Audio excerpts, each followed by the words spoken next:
কাফি, কি আজকে তুমি কি খাবা বাবা? আজকে তো ভাবছি করলা খাওয়ার, কিন্তু করলাটা এমন ভাবে ভাজবা হ্যাঁ যে করলাটা খেতে পাই। এমনিতে তো আমার করলা পছন্দ না, হ্যাঁ, তো বানিয়ে দাও। তাহলে আজকে তুমি করলা খাবা, এটা নিয়ত করেছো? হ্যাঁ, আচ্ছা চলো তাহলে দেখি। ছেলে বলেছে করলা ভাজি খাবে। করলা ভাজিতে এমনি তার অ্যালার্জি। যাই হোক, আমি করলা ভাজি করার জন্য করলা আর আলু আলাদা করে মোটা মোটা করে কেটে নিয়েছি, হালকা ভাপ দিয়ে পানিটা ঝরিয়ে রাখবো। এখন হচ্ছে ভেজে নেব চীনাবাদাম। চীনাবাদাম ভেজে নেব, ভেজে গুঁড়া করে নেব। সাথে আমি আগে থেকে কেটে রাখা পেঁয়াজ, মরিচ আর রসুনগুলো ভেজে নিচ্ছি। ভাজা ভাজা হয়ে গেলে এর সাথে দিয়ে দিলাম এই যে আধা সেদ্ধ করে রাখা করলা আর আলু।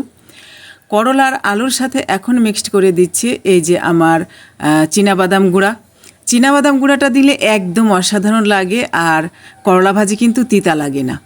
অসাধারণ হবে এই ভাজিটা খেতে, তোমরা চাইলে বানিয়ে খেতে পারো। ভাজি আমার হয়ে গেছে। এটা এত সাধারণ হয়েছে খেতে, কালারফুল যেমন তেমনই কিন্তু স্বাদ। চাইলে তোমরা বানিয়ে খেতে পারো। আমি তো প্রতিদিনই বানিয়ে খাই। এখন আমি এই করলা ভাজির প্রেমে পড়ে গেছি। কেমন বুঝলে? আল্লাহ হাফেজ।